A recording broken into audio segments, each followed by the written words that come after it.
شکل باقی جسم انسان کا ہے، منہ پورا بندر کا بندر ہوا ہے، اور یہ ایک دوسرے سے وہ پاؤں سے لپٹ لپٹ کر رو رہے ہیں، لیکن رب کی پکڑ شدید ہے۔ ان بطش ربک لشدید، یہ رب جب پکڑتا ہے تو پھر شدید پکڑتا ہے، پھر یہ چھوڑتا نہیں ہے، پکڑ بہت سخت ہوتی ہے، اس لیے کہ بغیر کسی وجہ کے نہیں پکڑتا، ایسی ہمت کوئی لطف اٹھانے کے لیے نہیں پکڑتا، بغاوتوں کے بعد پکڑتا ہے، اور جب پکڑتا ہے پکڑ بڑی شدید ہوتی ہے۔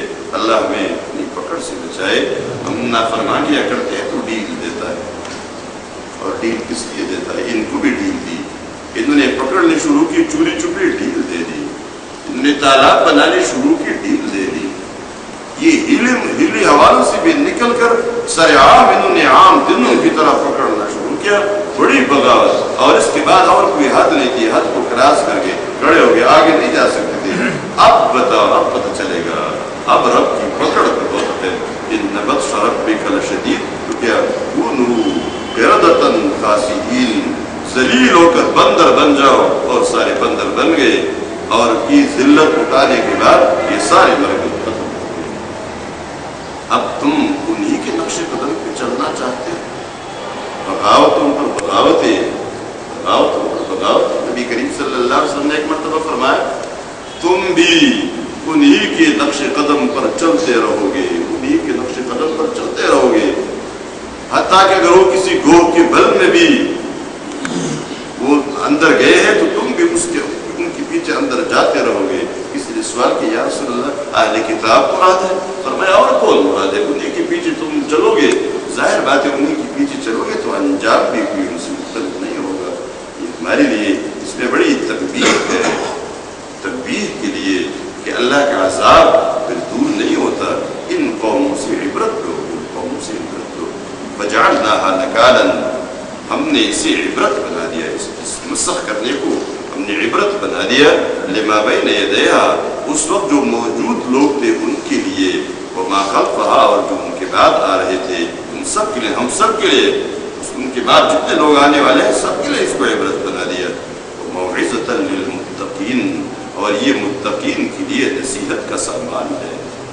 متقین بندوں کے لیے، اللہ کے نیک بندوں کے لیے، ان کی تو رونگٹے کھڑے ہو جاتے ہیں، بال کھڑے ہو جاتے ہیں، ڈر جاتے ہیں، دل لرز جاتے ہیں، اور فوراً اپنی زندگی پر سوچنا شروع کر دیتے ہیں کہ ہماری زندگی میں کوئی ایسی بغاوت تو نہیں ہے۔ مومنوں کے لیے، متقین کے لیے تو نصیحت ہے۔ یہ آگے ایک اور واقعے کا بیان ہے، وَإِذْ قَالَ مُوسَىٰ لِقَوْمِهِ، یہاں دو چیزیں، دو مقاصد ہیں آگے، اس میں تھوڑی سی تقدیم تاخیر ہے عبارت میں۔ ایک بات یہ ہے کہ بنی اسرائیل کے دلوں میں گائے کی محبت رچ بس گئی، گائے کی محبت، اس محبت کو کسی ذریعے سے توڑنا تھا، اس کو ختم کرنا تھا، اور یہ کسی ایسے عملی طریقے سے اس کو ختم کرنا تھا، کسی عملی طریقے سے، تاکہ ان کے دلوں کے اندر جو خوف تھا وہ خوف ختم ہو جائے۔ ایک بنیادی مقصد تو یہ تھا، اس کے لیے ایک سبب بھی بنا، اور اللہ تبارک تعالیٰ جب چاہتا ہے کوئی کام، کوئی منصوبہ تکمیل تک پہنچائے تو اسباب پیدا کرنا اس کے لیے کوئی مشکل بھی نہیں۔ معاملہ یہ ہوا کہ بنی اسرائیل میں کچھ لوگ تھے جن کے ایک چچا تھے، اور وہ چچا زندہ تھے۔ اب ہمارے یہاں بھی کبھی کبھار یہ ہوتا ہے کہ ایک شخص مثلا زندہ ہے، اس کے اپنے بچے نہیں ہیں، تو بھتیجے انتظار میں ہوتے ہیں، اس کا مال تو بہت زیادہ ہے، انتظار کر رہے ہوتے ہیں مرے گا کب مرے گا۔ اور کبھی کبھار یہ ہوتا ہے کہ انتظار نہیں کر سکتے، ابھی کون اس کا انتظار کرے گا، پتہ نہیں کب مرے گا، تو بس اس کو مار دیا جائے تاکہ یہ جو میراث ہے، جو مال ہے، سب کچھ یہ ہمارے حصے میں آ جائے۔ اسی لیے شریعت میں یہ پابندی لگائی اللہ نے، باقاعدہ حکم ہے کہ جو اپنے مورث کو قتل کرے گا میراث میں اس کا کوئی حصہ نہیں ہوگا۔ بیٹے نے اپنے باپ کو قتل کیا، بھتیجے نے اپنے چچا کو قتل کیا، جس نے بھی جس کو قتل کیا اس کی میراث سے یہ فوراً محروم ہو گیا، وہاں کوئی اور وارث نہیں ہے، کوئی وارث نہیں ہے، یہ میراث بیت المال میں چلا جائے گا حکومت کا، لیکن اس شخص کو نہیں ملے گا۔ ایک بھتیجا ہے اور ایک چچا ہے اور کوئی وارث نہیں ہے، لیکن اس بھتیجے کو پھر بھی نہیں ملے گا، یہ جائے گا بیت المال میں حکومت کے۔ تو ہمارے یہاں بھی یہ ہوتا رہتا ہے، اگر یہ قتل نہیں انتظار تو ہوتا ہے نا مرے گا کب ہو، اور کبھی کبھار کہتا ہے کہ زندگی ہی میں قبضہ کیا جائے، پتہ نہیں مرنے کے بعد پھر کیا ہوگا۔ انہوں نے بھی، ان بتیجوں نے اپنے چچا کو قتل کیا، اور قتل کرنے کے بعد پھر یہ کیا کہ اپنے کسی چچیرے یا کسی بھی جو دشمنی ان کے ساتھ تھی یا کوئی بھی معاملہ تھا، ان کے دروازے کے سامنے رات کو ڈال دیا، اور کہتے دو فائدے ہو جائیں گے۔ دو فائدے کیا؟ ایک فائدہ تو یہ کہ یہ مر گیا تو مال ہمارا ہو گیا، دوسرا فائدہ یہ ہوگا کہ ہم دعویٰ کریں گے موسیٰ علیہ السلام کے دربار میں تو دیت بھی مل جائے گی۔ یہ ایک کام بھی ہوا جس کا ذکر بعد میں آ رہا ہے۔ اس کے لیے اللہ تبارک و تعالیٰ نے جو تجویز کیا ہے، جو فیصلہ کیا، وہ یہ تھا کہ تم گائے کو ذبح کرو، گائے کو ذبح کرو۔ اب یہاں سے ایک بات شروع ہو رہی ہے کہ پہلے جو مقصد بنیادی تھا، اصل مقصد تو وہی ہے کہ بنی اسرائیل کے دلوں سے گاؤ پرستی کی جو اثرات ہے ان کو ختم کر دیا جائے، ان کو ختم کر دیا جائے۔ کبھی کبھار وہ توہمات کو ختم کرنا پڑتا ہے، اثرات کو، ایسے جو خوف طاری ہوتا ہے اس خوف کو کس طریقے سے ختم کرنا ہوتا ہے۔ موسیٰ علیہ السلام سے انہوں نے کہا اذ قال موسیٰ لقومہ، اور یاد کرو وقت جب موسیٰ علیہ السلام نے اپنے قوم سے کہا ان اللہ یأمرکم، یقیناً اللہ تمہیں حکم دیتا ہے ان تذبحوا بقرہ، کہ تم گائے کو ذبح کرو۔ اللہ گائے ذبح کرنے کا حکم دیتا ہے۔ انہوں نے کہا قالوا، انہوں نے کہا اتتخذنا ہزوا، کیا تو ہمارا مذاق اڑاتا ہے، ہمارے ساتھ تو مذاق کرتا ہے۔ اب دیکھ رہے یہ مذاق کرنا، کہ تو ہمارے ساتھ گپ شپ کر رہا ہے، ہمارا تو ایک مسئلہ درپیش ہے، ہمیں سنجیدہ مسئلہ درپیش ہے، اور آپ ہمیں کہہ رہے ہیں کہ گائے ذبح کریں، تو وہ مذاق کر رہے ہیں۔ موسیٰ علیہ السلام نے کہا قال اعوذ باللہ، میں پناہ مانگتا ہوں اللہ سے ان اکون من الجاہلین، کہ میں جاہلوں میں سے ہو جاؤں، کہ میں جاہل بن جاؤں، یعنی جاہل بننے سے میں اللہ کی پناہ مانگتا ہوں۔ اس سے معلوم ہوتا ہے یہ فضول مذاق جو لوگ کرتے ہیں، یہ مسخرے، یہ جاہلوں کا کام ہے۔ اس لیے فوراً موسیٰ علیہ السلام نے کہا اعوذ باللہ، کسی کا مذاق اڑانا، کسی مسخرے کرنا، اس کی سنجیدہ بات کو ایسے اڑا دینا، یہ اس وقت ہوتا ہے جب آدمی اپنے آپ کو بڑا سمجھ رہا ہوتا ہے، تکبر کی علامت ہے، دوسرے کو حقیر سمجھتا ہے، تو اس کی سنجیدہ بات کو یہ مذاق میں اڑا دیتا ہے، سنجیدہ بات کو یہ مذاق میں اڑا دیتا ہے۔ مثلا اس نے کوئی سنجیدہ بات کہی ہے اور اس کا کوئی مذاق بھی بن سکتا ہے، تو یہ مذاق بنا لیتا ہے، اور اس بیچارے کی سنجیدہ بات کو انہیں ہوا میں اڑا دیا، لوگ ہنسے، اور اس کی بات درمیان میں ختم ہو گئی۔ یہ ہوتا ہے۔ اب موسیٰ علیہ السلام کو جب انہوں نے یہ بات کہی تو فوراً جو الفاظ جاری ہو گئے ہیں اعوذ باللہ ان اکون من الجاہلین، میں جاہل بننے سے اللہ کی پناہ مانگتا ہوں۔ آگے انہوں نے جب قالوا، انہوں نے کہا، اب جب پتہ چلا حکم سنجیدہ حکم ہے، تو چاہیے تو یہ تھا کہ یہ لوگ جلدی جلدی جاتے باہر اور کسی گائے کو پکڑ کر ذبح کرتے، لیکن اللہ کو مقصود بھی دوسری گائے تھی، اور وہ ان کی وجہ سے، ان کی اس جہالت کی وجہ سے اسی گائے تک پہنچنا آسان بھی ہو گیا، جلدی یہ پہنچ گیا۔ انہوں نے سوال کرنا شروع، ٹال مٹول کرنا شروع کیا، اور ٹال مٹول اس میں کہ یہ گائے ذبح نہ کرنا پڑے، یہ گائے ذبح نہ کرنا پڑے، تو انہوں نے ٹال مٹول شروع کیا، اور ٹال مٹول اس طرح کہ پوچھا قالوا ادع لنا ربک، وہی گستاخانہ جملہ جو پہلے انہوں نے کہا تھا وہ اب بھی وہی کہہ رہے، قالوا ادع لنا ربک، انہوں نے کہا اپنے رب سے ہمارے لیے مانگو، یبین لنا، کہ ہمارے لیے ہمیں بیان کرے، ہمیں بتا دے، ما ہی، اس گائے کی حقیقت کیا ہے، کیسی گائے ہے، ذرا کوئی تعریف ہو جائے، کچھ نشانات بتا دیے جائے۔ قال، موسیٰ علیہ السلام نے کہا انہ یقول، یقین اللہ فرماتا ہے انہا بقرۃ، کی یہ گائے ہے، کیسی گائے ہے، لا فارض، نہ یہ بوڑھی ہے، ولا بکر، نہ بچیا ہے، نہ بوڑھی ہے نہ بچی ہے، بچیا کہتے اس کو، عوام بین ذالک، ان دونوں کے درمیان ہے، یعنی خوب جوانی کی حالت میں ہے۔ فافعلوا ما تؤمرون، تو کہا گیا بس کرو جو تمہیں حکم دیا جا رہا ہے، مطلب یہ کہ زیادہ آپ تحقیق میں نہ پڑھو، خود مشکل میں پڑ جاؤ گے، جو تمہیں حکم دیا جا رہا ہے بس وہی کرو. قالوا انہوں نے کہا ادعو لنا ربک، نہیں ایسے نہیں ہوتا ہے، تم اپنے رب سے ہمارے لیے دعا کرو.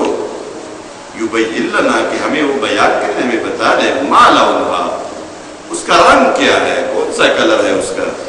قال تو کہا موسیٰ علیہ السلام نے انہو یقول، یقین اللہ فرماتا ہے انہا بقرۃ، یقیناً یہ گائے ہے، صفراء، صفراء کے معنی ہے پیلی رنگ کی ہے، پیلی رنگ کی، لیکن پیلی رنگ ایسے نہیں، فاقع لونھا، اس کا رنگ بڑا شوخ ہے، شدید الصفرت، یعنی زرد ہونے میں وہ زردی جو بہت زیادہ اپنی انتہا کو پہنچ چکی ہو، ایسی زردی شوخ زرد ہے. تسر الناظرین، لیکن ایسی زرد بھی نہیں ہے جو بری لگتی ہے. کہ ہوتا ہے نا، لوگ کہتے ہیں سفید رنگ اچھا ہوتا ہے، لیکن بے شمار سفید رنگ کے لوگ ہوتے جو خوبصورت نہیں ہوتے. یہ انگریز جتنے آتے ہیں سارے وہ کلر پورا بالکل وائٹ کلر سفید، لیکن اب دیکھیں وہ خوبصورت تو نہیں لگ رہی. اور کبھی کبھار ایک شخص ہوتا ہے اس کا رنگ کالا ہوتا ہے لیکن لگتا ہے بڑا خوبصورت لگ رہا ہوتا ہے. تو کہا ایسی زرد بھی نہیں ہے جو اچھی نہیں لگتی. تسر الناظرین، دیکھنے والے کو خوش کرتی ہے، اور دیکھنے والا چاہتا ہے کہ بس اس کی طرف دیکھتا ہی رہے. ایسی خوبصورت گائے ہے، یعنی وہاں موجود گائے میں جتنی خوبصورت گائے، جتنی اچھی گائے، جتنی کامل گائے ہو سکتی تھی اسی کو منتخب کیا کے لیے. قالوا ادع لنا ربک، تو انہوں نے پھر کہا دعا کرو اپنے رب سے ہمارے لیے، یبین لنا، کہ ہمیں بتا دے، ہمیں بیان کے لیے بتا دے، ما ہی، کہ یہ گائے کیا ہے، مزید کچھ نشانات بتا دے تاکہ ہم اس تک پہنچ جائے. ان البقرۃ تشابہ علینا، اس گائے نے تو ہمیں اشتباہ میں ڈالا ہے، یعنی ہم اس تک پہنچ نہیں پاتے، سمجھ نہیں رہی کیسی گائے ہے. وَإِنَّا إِن شَاءَ اللَّهُ لَمُهْتَدُونَ، اور ہم اگر اللہ نے چاہا تو راستہ پائیں گے. لَمُهْتَدُونَ، اس گائے تک پہنچنے کا راستہ پائیں گے. یہ ہدایت بھی، لیکن یہاں جو مراد ہے کہ اس گائے تک پہنچنے کا راستہ ہم پا لیں گے. تو اللہ نے مزید بتا دیا. قال انه يقول، قال کہا موسیٰ علیہ السلام نے انه يقول، لیکن اللہ فرماتا ہے انها بقرۃ، یہ ایسی گائے ہے، لا ذلول تثیر الارض، یہ خدمتی نہیں ہے. ذلول ان اس سے خدمت نہیں لی جاتی، کیسے؟ تثیر الارض، کہ یہ جوتتی ہے زمین کو. اڑول پشتو میں ہم کہتے ہیں نا جوتی نہ دا جسم کا اڑے یہ کہی، یہ ایسی خدمتی نہیں ہے، یا تو زمین کو جوتتی ہو، یا ولا تسقي الحرث، اور نہ یہ زمین کو فصل کو سیراب کرتی ہے.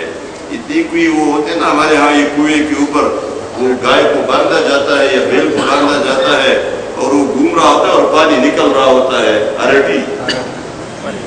تو یہ کھیتی کو سیراب بھی کرنے والی نہیں ہے.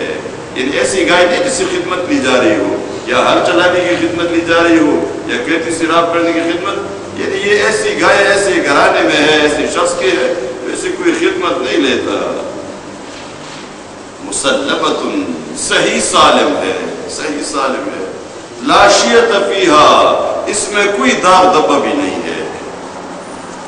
بتا دیا نا آخری، لا شیۃ فیہا، اس میں کوئی داغ دبا نہیں. قالوا، انہوں نے کہا الآن جئت بالحق، کہ گستاخی، بے ادبی اور بدتمیزی کی کوئی انتہا نہیں ہے.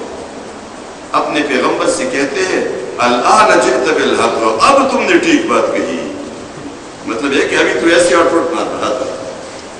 بالکل ان کا جو انداز ہے، اب تم نے ٹھیک بات کہی. الآن جئت بالحق فذبحوها، اب ان کے پاس کوئی اور سوال ہی نہیں رہا، کوئی چارہ بھی نہیں رہا. فذبحوها، تو اس گائے کو انہوں نے ذبح کیا. وما كادوا يفعلون، اور یہ کام کرنے والے نہیں تھے، یہ کام کرنے والے نہیں تھے. یہ اس لیے انہوں نے یہ ٹال مٹول کیا تھا، یہ کام انہوں نے کرنا نہیں تھا لیکن اللہ نے کرا دیا، تو گائے کو ذبح کیا. اب یہ کہانی تو گائے ذبح کرنے کی تھی. اب دیکھیے اس واقعے کی طرف بھی اشارہ ہے. وَإِذْ قَتَلْتُمْ نَفْسًا، اور یاد کرو وقت جب تم نے قتل کیا تھا ایک شخص کو، فَادَّارَأْتُمْ فِيهَا، تو پھر اختلاف آ گیا تمہارا اس میں، اس کی قتل میں، اس کی قاتل میں اختلاف ہے کہ قاتل کون ہے۔ وَاللَّهُ مُخْرِجٌ مَّا كُنتُمْ تَكْتُمُونَ، اور اللہ نکالنے والا ہے، ظاہر کرنے والا ہے اس کا جو تم چھپاتے تھے، جو تم چھپاتے تھے اللہ نے تو اس کو ظاہر کرنا تھا۔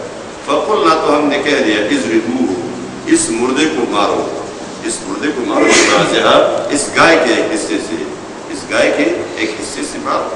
کذالک، تو جیسے کوئی بھی حصہ اٹھایا، کوئی کہتے اس کی ران سے مارا، جیسے اللہ نے کہا کوئی ٹکڑا اس کا اٹھاؤ، زندہ کرنا ٹکڑے نے نہیں تھا، زندہ کرنا اللہ نے تھا، ایک سبب بتا دیا۔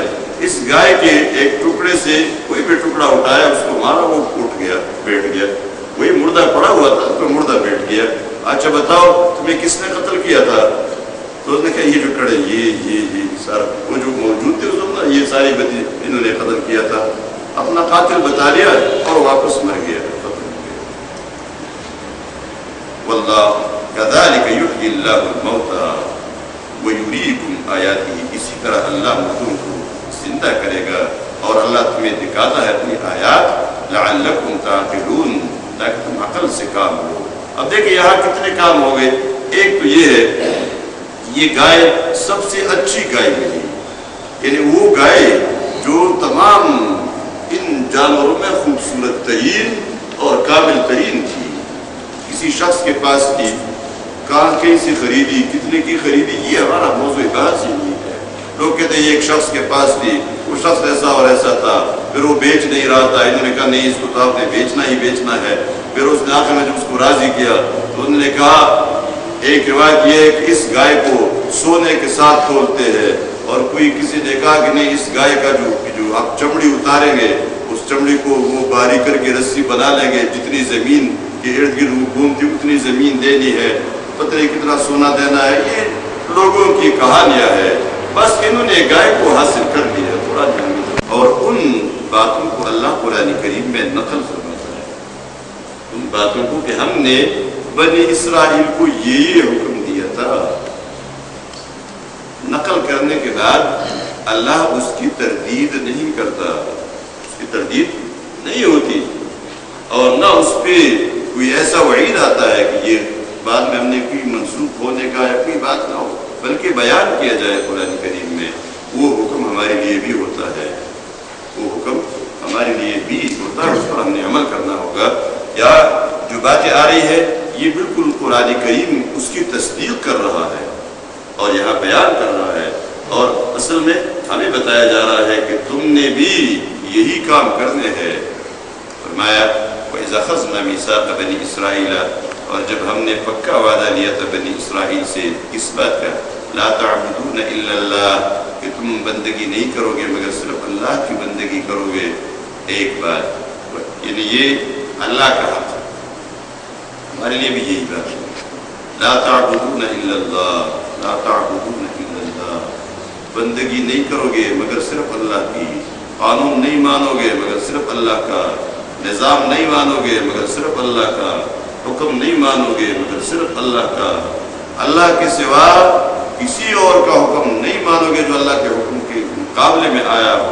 وَلَا تَجْعَلُوا لِلَّهِ أَنْدَادًا، وَلَا تَجْعَلُوا لِلَّهِ أَنْدَادًا، اللہ کے لیے مقابل اور اللہ کے لیے ہمسر مت بناؤ، ہمسر مت بناؤ۔ تو دیکھیے یہاں اللہ کا حق یہی ہے، ایک ہی حق ہے، ایک ہی حق ہے، وَاعْبُدُوا اللَّهَ وَلَا تُشْرِكُوا بِهِ شَيْئًا، اس جگہ بھی فرمایا اللہ کی عبادت کرو اور اس کے ساتھ کسی کو شریک نہ ٹھہراؤ، کسی کو شریک نہ ٹھہراؤ۔ اس کے بعد بندوں کی حقوق ہے، ایک تو اللہ کا حق اور ایک بندوں کا حق۔ فرمایا وَبِالْوَالِدَيْنِ إِحْسَانًا، اور والدین سے حسن سلوک کرو، اور والدین سے حسن سلوک کرو۔ اب دیکھیں والدین سے حسن سلوک، بندوں میں اگر کسی کے حق ہم پائے تو ان میں پہلا حق والدین کا، اس لیے کہ والدین کی تکلیفیں بھی بہت زیادہ ہے، والدین کی مشکلات بھی بہت زیادہ ہے، ماں کا حق پہ والدین میں بہت زیادہ رکھا گیا ہے۔ ایک شخص نبی کریم صلی اللہ علیہ وسلم سے پوچھتا ہے اے اللہ کے رسول من احق بحسن صحابتی، میرے حسن سلوک کا سب سے زیادہ مستحق کون ہے؟ اللہ کے رسول نے فرمایا کا تمہاری ماں۔ شخص نے دوبارہ سوال کیا ثم من، پھر کون ہے؟ فرمایا تمہاری ماں۔ اس نے پھر سوال کیا ثم من، پھر کون ہے؟ فرمایا تمہاری ماں۔ چوتھی بار اس نے پھر سوال کیا ثم من، پھر کون؟ فرمایا تمہارا باپ۔ یہاں اس لیے کہ ماں کی تکلیف بھی بچے کے لیے بہت زیادہ ہے، لیکن بعد میں جب باپ کی باری آتی ہے تو باپ کی تکلیف بھی بہت زیادہ ہے۔ اس لیے اگر انجام کو دیکھیں تو دونوں کا نتیجہ ایک ہی نکلتا ہے۔ اگر تم نے جنت میں جانا ہے تو ماں کی خدمت کرو، الجنت تحت اقدام الامہات۔ لیکن ایک اور بات حدیث میں فرمائے تم اگر اللہ کو خوش کرنا چاہو، اور ہر میں سے ہر ایک اللہ کو خوش کرنا چاہتا ہے، تو تم اپنے باپ کو خوش رکھو، اپنے باپ کو خوش رکھو تو اللہ خوش ہوگا، اللہ خوش ہوگا۔ ماں اپنے بچے کو صرف گود میں نہیں 9 مہینے یا 10 مہینے یا 8 مہینے جتنا وقت ہوتا ہے وہ پیٹ کے اندر اپنے رحم کے اندر لے کر پھرتی ہے، اور اسی بچے کی وجہ سے وہ اپنی صحت اپنا سب کچھ کھو دیتی ہے، قربان کرتی ہے، اور کتنے پیار سے اپنے رحم کے اندر بھی اس بچے کے لیے احتیاطی کرتی ہے، اور اسی بچے کی وجہ سے ڈاکٹر ماں کو بتاتا ہے تم نے یہ نہیں کرنا، تم نے بوجھ نہیں اٹھانا، تم نے یہ کام نہیں کرنا، تم نے وہ کام نہیں کرنا۔ یہ سب کچھ بچے کی وجہ سے۔ بچے کی پیدائش ماں کے لیے موت اور زندگی یہ کشمکش ہے۔ بچہ پیدا ہو جاتا ہے، نہ یہ کھا سکتا ہے، نہ پی سکتا ہے، نہ اپنے آپ کو سنبھال سکتا ہے، نہ چل سکتا ہے، نہ اٹھ سکتا ہے، نہ اپنے آپ کی صفائی کر سکتا ہے، نہ پانی پی سکتا ہے، کچھ بھی نہیں کر سکتا۔ یہ سب کچھ ماں کر رہی ہوتی ہے، اس کو صاف بھی کرتی ہے، پانی بھی پلاتی ہے، دودھ بھی پلاتی ہے، اس کے آرام کا بھی خیال رکھتی ہے، بدن جسم بھی صاف کرتی ہے، کپڑے بھی پہناتی ہے، سنبھالتی ہے۔ گویا ایک بے جان چیز ہے، یہ صرف رو سکتا ہے اور کچھ نہیں کر سکتا۔ اور ماں کی نمازیں کس حالت میں ادا ہوتی ہے؟ کیونکہ ماں نمازی نہیں ہے تو اور مسئلہ ہے، لیکن نمازی ماں کی اگر آپ مشکلات کو دیکھیں تو کتنی مشکل، ہر نماز کے لیے وہ کپڑے بدلتی ہے۔ آج کل تو یہ پمپر نکلے ہیں، لیکن یہ بھی ہر کسی کی بس کی بات نہیں ہے کہ اپنی بچی کے لیے روز اتنے خریدتا رہے۔ چند ہی لوگ ہیں اس معاشرے کے اندر جن کی بس میں ہے کہ وہ یہ خریدے اور بچے کی اس مصیبت سے ان کی جان چھوٹے، لیکن ماں اپنے کپڑے ہر نماز کے لیے بدلتے رہتی ہے، ہر نماز کے لیے وہ غسل کرنے پر مجبور ہوتی ہے۔ کبھی اس نے گود کے اندر پیشاب کیا ہے، کبھی اس نے کاندھے کے اوپر بٹھایا اس نے پیشاب کیا ہے، کبھی کہاں، لیکن ماں کی تکلیفیں آپ دیکھیں کتنی ہیں۔ کیا حمل یعنی اٹھانا بھی تکلیف کا تھا، اور اس کا رکھنا بھی، ولادت بھی بڑی مشکل اور تکلیف کی تھی، اور اس کو سنبھالنا بھی بڑی تکلیف ہے۔ اور یہ بچہ سو رہا ہوتا ہے، ماں جاگ رہی ہوتی ہے، کیوں جاگ رہی ہے؟ تاکہ بچہ سو جائے۔ دیکھنا ماں کی اس زمانے کی تکلیفوں کا ذرا اندازہ کرے، اس کے شوق کا اور اس کی محنت کا، کہ بچہ معمولی سا کانستا ہے تو بڑا، وہ ماں جو کہ بھی اپنی نیند سے اس کو کوئی اٹھا نہیں سکتا، لیکن وہ ماں بھی اٹھ بیٹھ جاتی ہے، اس کی ایک کانسس کی وجہ سے اٹھ بیٹھ جاتی ہے، دیکھتی ہے بچے کو کوئی تکلیف نہیں ہوتی۔ آپ دیکھنا ہمارے ساتھ ہماری ماں نے کتنا احسان کیا ہے، اس ماں کے احسانات کا بدلہ کون دے سکتا ہے؟ ایک رات کی اٹھنے کا اور ساری رات پہ بیٹھنے کا۔ بچہ سویا ہوا ہے تو خوش ہے، لیکن کبھی کبھار تو یہ بھی ہوتا ہے بچے کو رات بخار تھی، تکلیف تھی، اب یہ سویا ہوا ہے تو ماں رات کو اٹھی ہوئی ہے، رات کو نیند نہیں آ رہی، اور کبھی کبھار آپ نے دیکھا ہوگا ماں اس بچے کو بزور اٹھاتی ہے، بزور اس کو نیند سے جگاتی ہے۔ وہ کیا دیکھنا چاہتی ہے کہ بچہ واقعی سو رہا ہے یا یہ کہیں بے ہوش تو نہیں ہوا۔ اس کو دن کو جو تکلیف ہوئی تھی، آپ نے دیکھو دن کو چوٹ لگتی ہے بچے کو، اور بچے کو ماں نے اس کو سنبھالا، کوئی ڈاکٹر نے دوائی بھی دے دی، لیکن رات کو بچہ کچھ زیادہ سویا تو ماں فوراً اٹھانا شروع کر دیتی ہے.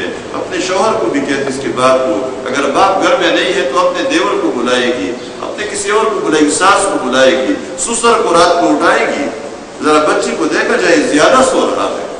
وہ آتا ہے دیکھتے نہیں ٹھیک ٹھاک ہے سو, نہیں جی ذرا اس کو اٹھاتے ہیں. اور جب اٹھا کے وہ روتا ہے اور کہیں پانی مانگتا ہے, پانی مانگا, کوئی اور چیز مانگی, تو اس کے بعد دیکھا کہ چلو ٹھیک ہے, ماں کو آرام آتا ہے, اطمینان ہوتا ہے, سکون آتا ہے کہ چلے بچہ ٹھیک ہے.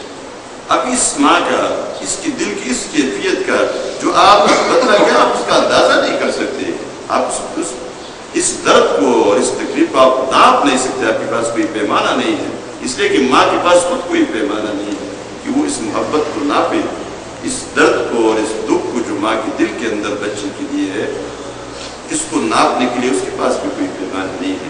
اور ایک عجیب بات یہ ہے کہ جب ہم بیمار ہو جاتے ہیں تو ڈاکٹر ہمیں پرہیز بتاتا ہے, پرہیز کرو, یہی لگا یہ کرو. اور جب ہم بیمار ہوتے تھے, بچے تھے, تو پرہیز کون کرتا تھا؟ پرہیز ماں کرتی تھی. بیمار ہم ہوتے تھے اور ڈاکٹر ماں کو کہتا تھا تم یہ نہ کھاؤ, یہ نہ کھاؤ, یہ نہ کھاؤ, یہ نہ کھاؤ. بیمار وہ نہیں ہے, بیمار بچہ ہے. لیکن کتنے سال تک ماں نے ہمارے لیے پرہیز کیا ہے, اپنے سارے کانے اپنے اوپر بند کر دیے ہیں بچے کو تکلیف. پیٹ کے اندر بھی ڈاکٹر نے روکا تھا, یہ کچھ نہیں کھانا, بچے کی صحت کو خطرہ ہو جائے گا, یہ کچھ کھانا ہے, یہ دوائیاں کھانی ہے تاکہ بچہ صحت مند ہو. یہ ساری چیزیں, بے شمار چیزیں, بے شمار بات. اسی وجہ سے ماں باپ کا نافرمان دنیا میں بھی کوئی اچھا دن نہیں دیکھے گا. نبی کریم صلی اللہ علیہ وسلم نے فرمایا وہ گناہ جن کی وجہ سے دنیا میں بھی بندے کو سزا ملتی ہے, ان میں حقوق الوالدین, ماں باپ کی نافرمانی, اس کی سزا اللہ دنیا میں بھی دے گا. اور ایسی سزا دیتا ہے کہ وہ سزا عبرت والی سزا ہوتی ہے. اکثر ہمیں محسوس نہیں ہوتا ماں باپ کی نافرمانی کی وجہ سے, ان کو ناراض کرنے کی وجہ سے جو تکلیفیں دنیا میں پہنچتی ہے اور جو مشکلات آتی ہے, جو آپ کا پشت میں ہم کہتے ہیں نا سر تندے میں نہ لگی. یہ کیوں نہ لگی؟ یہ اس لیے کہ ماں ناراض ہے, باپ ناراض ہے. ایک شخص فوت ہو رہا تھا, ان کی جان پھرنے کی حالت تھی, بالکل حالت نزع کی حالت طاری تھی, اور لیکن اس کی جان نکل نہیں رہی تھی. لوگ نبی کریم صلی اللہ علیہ وسلم کے پاس آئے اور کہا اس شخص کی جان نکل گئی. کئی دنوں سے یہ سلسلہ ہے. آپ صلی اللہ علیہ وسلم تشریف لائے اور دیکھا اس کی حالت کو, تو فوراً پوچھا اس شخص کے ماں باپ میں سے کوئی زندہ تو نہیں ہے, کوئی موجود ہے؟ لوگوں نے کہا اس کی ماں ہے. کہاں ہے ماں؟ ظاہر پتہ چلا اس موقع پر بھی اگر ماں موجود ہے اور وہ آئی نہیں ہے تو کوئی مسئلہ ہے. تو فلان گاؤں میں رہتے ہیں, کہ جاؤ اس کو بلا لو. ماں کو جب بلا لائے لوگ, تو ماں سے آپ صلی اللہ علیہ وسلم نے پوچھا یہ تمہارا بچہ ہے؟ اس نے کہا ہاں اللہ کے رسول میرا بچہ ہے. اچھا آپ اس سے ناراض تو نہیں ہے؟ ہاں اللہ کے رسول میں اس سے بہت ناراض ہوں, اس نے مجھے بڑا تنگ کیا ہے, بڑا پریشان کیا, اور ایک سانس میں اس نے بے شمار باتیں کہی. اس نے درمیان میں یہ بھی کہا یہ اپنی بیوی کو راضی رکھتا تھا, مجھے اس کے لیے ناراض رکھتا تھا. یہ بیوی کو راضی رکھتا تھا, بیوی کے لیے مجھے تکلیفیں دیتا تھا, بیوی جو کچھ کہتی تھی میرے خلاف وہ مانتا. یہ سارے اس نے ایک سال میں پتہ نہیں کتنی باتیں بتائی اپنی ناراضی. نبی کریم صلی اللہ علیہ وسلم نے سنا سے درخواست کی اس انداز میں آپ اس کو معاف نہیں کرتی؟ اگر معاف کرے تو اچھا ہے. حکم نہیں دیا, اگر حکم آپ دیتے, حکم دیا تو گھر سے سیدھی چل کر آئی, لیکن یہاں حکم نہیں دیا, اس لیے اس کے جواب سے پتہ چلتا کہ حکم نہیں دیا. اور میں معاف نہیں کرتی, نے کہا نہیں یار اس کو معاف نہیں کرتی, نہیں کر سکتی. اتنی ماں ناراض ہے کہ حالت نظر میں بھی اس کے دل میں کوئی نرمی نہیں آ رہی. نبی کریم صلی اللہ علیہ وسلم نے اس کو مجبور نہیں کیا, لیکن ایک اور طریقہ اختیار کیا. اس طریقے پہ اس ماں کو بھی سمجھایا, لیکن ہم سب کو بڑے اچھے طریقے سے سمجھایا. حکم دیا لکڑیاں جمع کرو, اور بہت ساری لکڑیاں جمع ہو گئی. فرمایا آگ جلا دو, لگا دو لکڑی کو آگ. جب آگ بہت بڑی آگ روشن ہوئی تو حکم دیا اس شخص کو اٹھاؤ اور اس آگ کے اندر پھینک دو. اس وقت جب آپ صلی اللہ علیہ وسلم نے یہ حکم دیا تو ماں کی تو ایک حد تھی نا ناراضگی کی، ماں کی نرمی کا اور اس کی شفقت کا اور اس کی مہربانی کا جذبہ جوش میں آیا. انہوں نے کہا نہیں یا رسول اللہ، نہیں یا رسول اللہ، جلانے تو نہیں دوں گی، جلانے تو نہیں دوں گی. پھر بھی ماں تھی، پھر بھی ماں تھی. آپ نے دیکھا ہوگا ماں کبھی کبھار ناراض ہو جاتی ہے، پریشان ہو جاتی ہے، لیکن کبھی آپ کو کوئی ٹوکر سی لگ جائے گھر کے اندر ہی اور آپ گر جاتے ہیں تو سب سے پہلے کون پہنچتا ہے؟ تمہاری بیوی نہیں پہنچے گی، تمہاری ماں پہنچ جاتی ہے. ماں پہنچ جاتی ہے. آپ نے گھروں میں دیکھا ہوگا، آپ گھر میں آپ اکثر سفر میں ہے، باہر ہے، روز آپ لیٹ آتے ہیں، آپ کی بیوی سو رہی ہوتی ہے، بیوی سو رہی ہے لیکن ماں جاگ رہی ہے. آپ کی بیوی سو رہی، ممکن آپ جا کر سو جاتے ہیں، وہ جاگ جائے گی، آپ سے پوچھے گی نہیں. بہت کم ممکن ہے اس وقت آپ سے پوچھے گی کھانے کا کوئی ہے، کوئی پانی، لیکن ماں فوراً وہ اٹھے گی، آپ کا استقبال کرے گی، خوش ہو جائے گی، کھانا کھایا ہے یا نہیں کھایا. اور آپ کے لیے ممکن ہے کوئی چیزیں جو اس نے گھر میں رکھی ہے، جو اس کے پاس آئی ہے کہیں سے، پہلے یہ کہو پھر یہ کہو، یہ سارا وہ جاگ رہی ہوتی ہے. آج بھی آپ سپید ریش ہو گئے ہیں، ماں زندہ ہے تو آج بھی تمہارے لیے جاگ رہی ہے اور آج بھی تمہارے لیے رو رہی ہے. اس کی آنکھوں کے آنسو آج بھی تمہارے لیے ہے، کسی اور کے لیے نہیں ہے. آپ کتنے نافرمان بن جاتے ہیں، کتنے آپ اس کے ساتھ زیادتیاں کرتے ہیں. تب بھی آپ کو معمولی ٹوکر لگ جائے تو پتنی سر کے بل چل کر ماں آپ کے پاس پہنچ جاتی ہے. آپ کی بیوی اس سے ناراض ہو، راضی ہو، اس کے ساتھ بات چیت ہو نہ ہو، ماں پہنچ جائے گی. اس کی محبت پہنچ جاتی ہے، محبت وہاں پہنچا دیتی. اس تکلیف میں بھی ماں پہنچ گئی. ہم نے کہا یا رسول اللہ نہیں، ایسا نہیں ہو سکتا. جب یہ بات اس نے کہا، اس نے کہی، نبی کریم صلی اللہ علیہ وسلم نے اس سے کہا، فرمایا کہ تو اگر آج اس شخص کو معاف نہیں کرے گی، اس اپنے بیٹے کو، قیامت کے دن اس سے بڑی آگ میں چلے گا، اس سے بڑی آگ میں چلے گا. اس ماں نے فوراً اس بچے کو معاف کر دیا اور جو ہی اس نے معاف کر دیا اس کی جان نکل گئی. اور دیکھیے یہ ماں اس لیے فرمائے وَبِالْوَالِدَيْنِ إِحْسَانًا، وَبِالْوَالِدَيْنِ إِحْسَانًا، ماں باپ کے ساتھ اچھا سلوک کرو، ماں باپ کے ساتھ اچھا سلوک کرو. آپ صلی اللہ علیہ وسلم نے ایک مرتبہ منبر پر چڑھتے ہوئے جو 3 بار آمین کہا، لوگوں نے کوئی بات نہیں سنی. کیوں آمین کہا؟ بعد میں جب پوچھا گیا تو ان 3 باتوں میں ایک بات یہ تھی کہ جبریل آئے اور مجھے کہا کہ ہلاک ہو جائے وہ شخص، ہلاک ہو جائے، تباہ و برباد ہو جائے وہ شخص جس نے بڑھاپے کی حالت میں اپنے ماں باپ دونوں کو یا ان میں سے ایک کو زندہ پایا اور ان کی خدمت کر کے یہ جنت میں نہیں گیا تو یہ شخص ہلاک ہو جائے. کہتے میں نے بھی کہا آمین. یہ ہلاکت ہے اس شخص کے لیے اللہ کی طرف سے جو اپنے ماں باپ کو، اپنی ماں کو یا اپنے باپ کو ناراض کرتا ہو.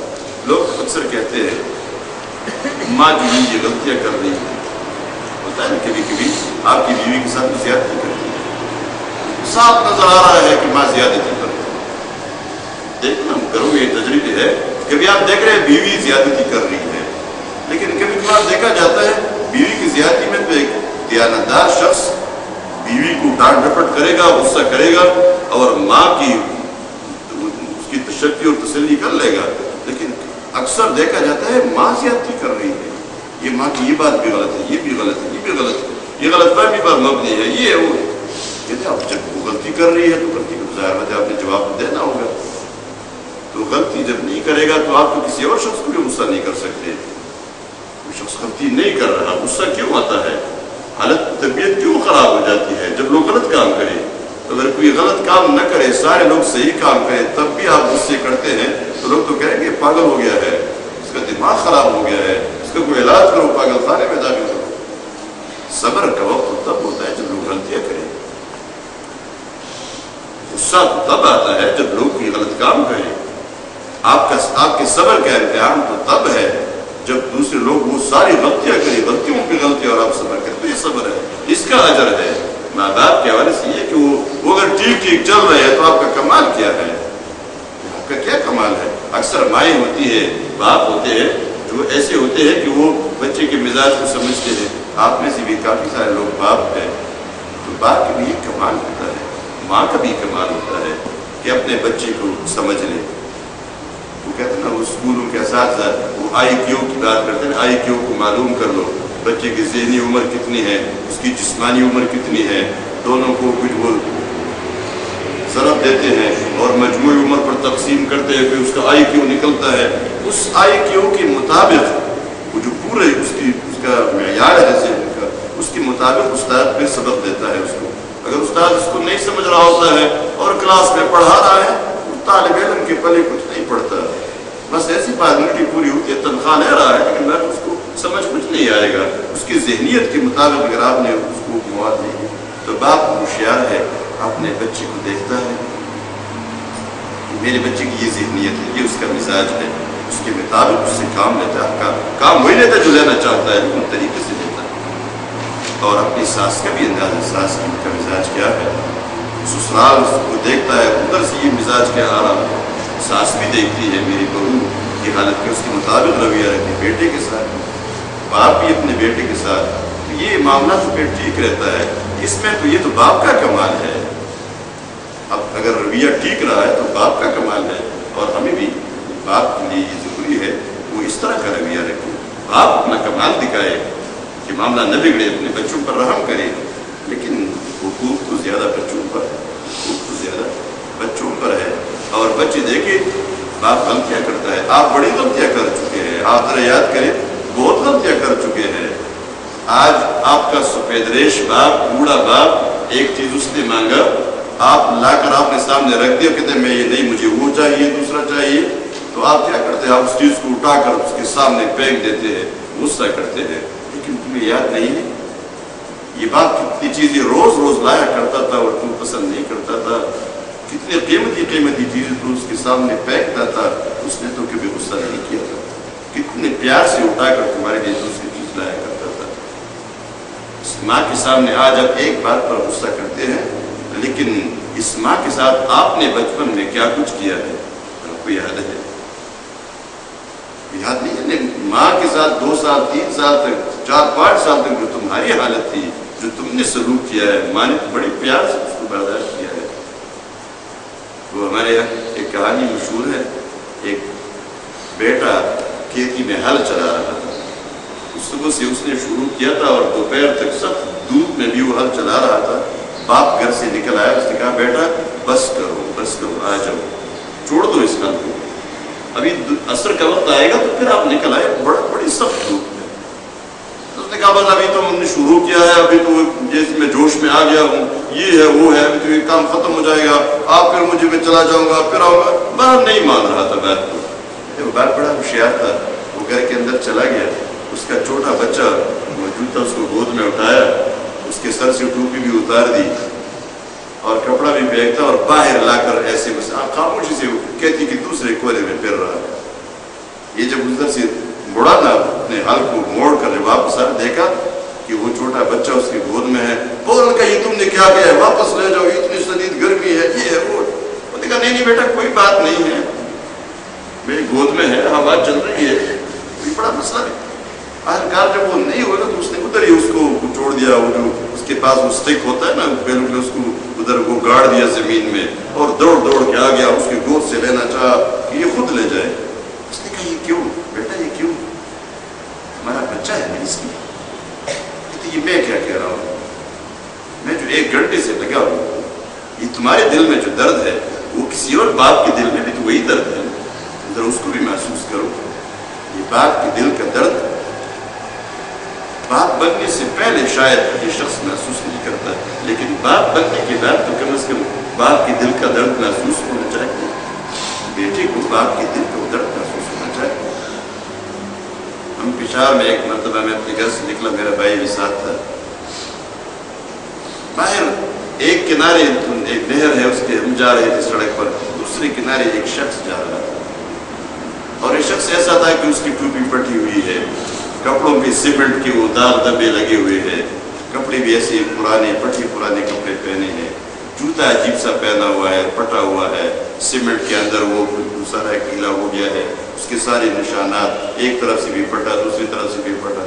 ایک سائیکل اس کے پاس ہے، لیکن سائیکل کے ساتھ ہی 3 بچے ہیں، میرے خیال میں 1 بچی ہے اور 2 بچے ہیں، لیکن یہ بچے بڑے عجیب سے بنی ہوئی تھی، ان کے کپڑے وہ پینٹ شرٹ پہنے ہوئے تھے، بڑی استری ہو چکے تھے، بوٹ بالکل پالش، یہ جسم صاف ستھرا، تیل لگا ہوا اس طرح کو، کنگھی لگی ہوئی ہے، اور ان کے بیگ ساتھ ہے، لنچ باکس بھی ساتھ ہے جس میں ان کی دوپہر کا کھانا پڑا ہوا ہے، ایک بیگ سامنے ہینڈل میں ڈالا ہوا ہے، دوسرا بھی ڈالا ہوا ہے، ایک اپنے کندھے پہ ڈالا ہوا ہے، ایک کو اپنے بچے کو سامنے بٹھایا، ایک کو اپنی سیٹ پر بٹھایا، تیسرے کو پیچھے بٹھایا ہوا ہے، اور خود سائیکل کا ہینڈل پکڑے پہلے ان کو اسکول پہنچا رہا ہے، اور اس کے بعد یہ مزدوری کے لیے جائے گا، ان کی فیس کے لیے مزدوری کرے گا، ان کے لنچ باکس بنانے کے لیے اور ان کے کھانے کے سامان بنانے کے لیے، پپسی اور جوس پینے کے لیے وہ مزدوری کر کے گھر لائے گا، اور پھر ان کو سائیکل پہ بٹھا کر واپس گھر لائے گا۔